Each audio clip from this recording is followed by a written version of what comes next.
So in our community groups, on occasion, we want to take a moment to share the gospel.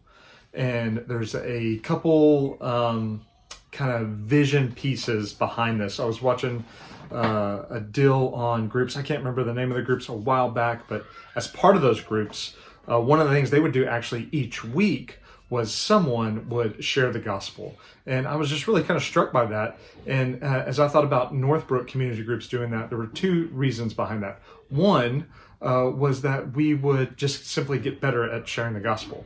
That we struggle to share the gospel, we struggle to share the story of the gospel, and doing that among community group, among Christians is easier but still hard. So it's just kind of practice to say the gospel. And then two, it's actually practice to be easily edified by the gospel. That whether someone's sharing the gospel for the first time and I'm listening to it, the Spirit would continue to help me be encouraged by just the beautiful news that what Jesus has done for me. And so it's just as simple as saying, not even, you may, if it was your turn and you wanted to share, you may want to write it down, you may want to rehearse it, you may want to do things like that.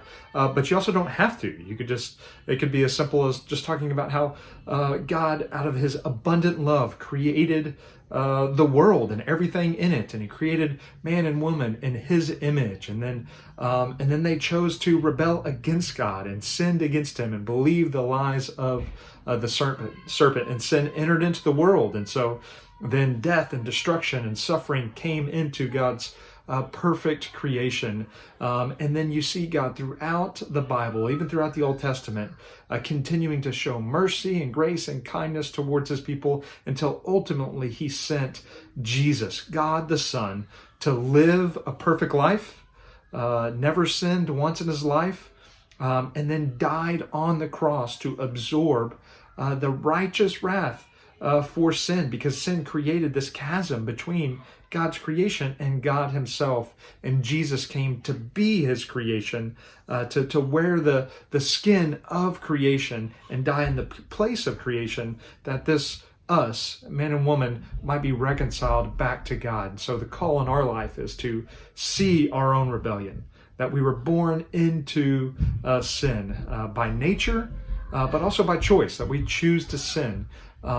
And that we see that, and that we confess that, and that we at one point confess that and repent and turn from that sin and turn to God.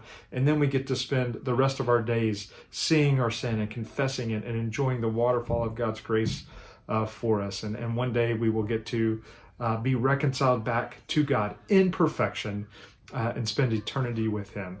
And so I didn't, obviously I've shared the gospel a little bit, but I didn't rehearse that or didn't plan that. And so you can take time to do that, or you can just kind of share the gospel. Again, I think just having the opportunity to do that with people grows us in our ability to do it with non-Christians and just with Christians, and then again, to be easily edified by it. And so just wanted to lay that vision before you and give your group and the leaders something to use as they roll this out in your group.